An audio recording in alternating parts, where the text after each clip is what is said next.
Hello everyone, welcome to Everial education में आपका स्वागत है। इस वीडियो में डिस्कस करेंगे इंटरनेशनल बुक प्राइज़ के बारे में। इंटरनेशनल बुक प्राइज़ क्या है, ये किस फील्ड में दिया जाता है और इंटरनेशनल बुक प्राइज़ क्यों दिया जाता है और हाल ही में कैसे मिला है, तो हम इस वीडियो में इसी को डिस्कस करेंगे। तो बने इस वीडियो के साथ, ठीक है।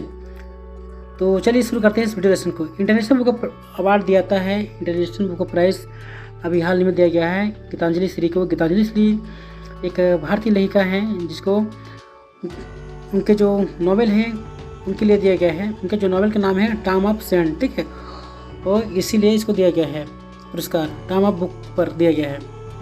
तो इनका जो नॉवेल है, हिंदी नॉवेल रेत समाधि, इनका हिंदी जो उपन्यास है उनका नाम है रेत समाधि। तो इसको ट्रांसलेट किया गया था इंग्लिश में, ठीक है, और ट्रांसलेट किसने किया था? डेजी रॉकवेल ने। डेजी रॉकवेल है इनके द्वारा इसको ट्रांसलेट किया गया था। तो टाइम ऑफ सेंड को इंटरनेशनल बुकर प्राइज़ अवार्ड दिया गया है।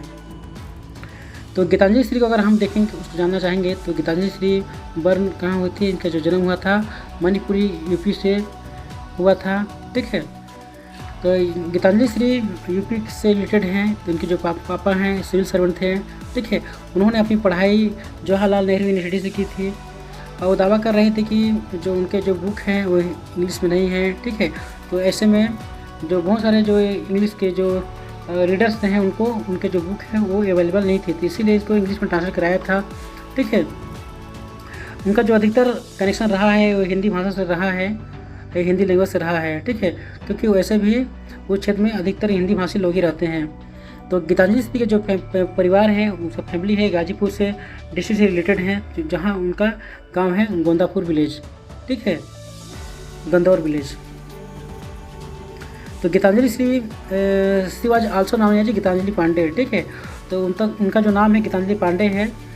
जो उनका जो माँ का नाम है, उनका जो माँ का नाम पहले आता है श्री से चालू होता है, ठीक है।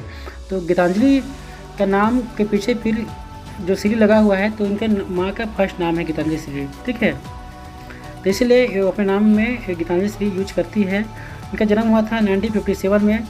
वो हिंदी की नॉवेलिस्ट है, वो 60 स्टोरी लिखती है, ठीक है, छोटे छोटे नावल, छोटे छोटे स्टोरी लिखती है और वो हिंदी लेखिका है। उन्होंने बहुत सारे नावल और स्टोरी लिखे हुए हैं। 2000 में मैं एक उनका जो नावल है वो शॉर्ट लिस्टेड हुआ था क्रॉसवर्ड बुक अवार्ड के लिए 2001 में हुआ था। वो 2000 में लिखी थी इस बुक को, ठीक है, मैं को। तो उनका जो शॉर्टलिस्ट जो हुआ था क्रॉसवर्ड बुक अवार्ड के लिए 2001 में हुआ था। तो उनका जो बुक है मैं, उसको ट्रांसलेट हुआ था इंग्लिश में।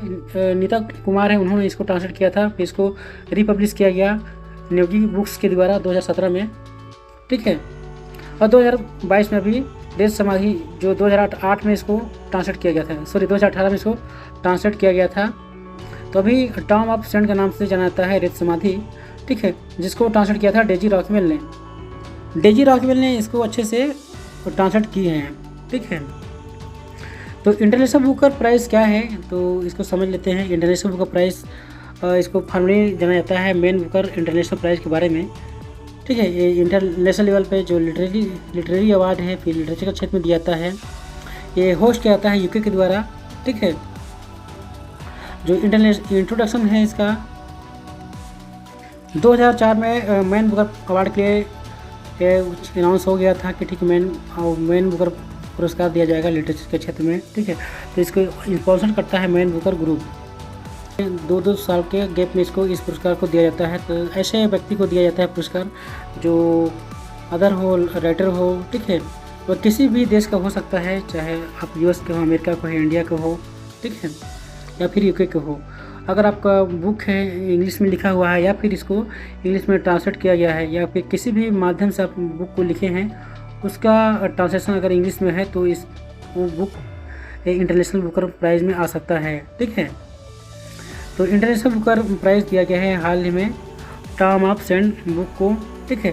जो इनके लेखिका हैं गीतांजलि श्री, इनके जो राइटर हैं गीतांजलि श्री हैं। तो रेत ऑफ समाधि को ट्रांसलेट किया गया था, तो रेत ऑफ समाधि का ही इंग्लिश रूपांतरण है। तो रेत ऑफ समाधि को ट्रांसलेट किसने किया था? डेजी रॉकवेल ने किया था।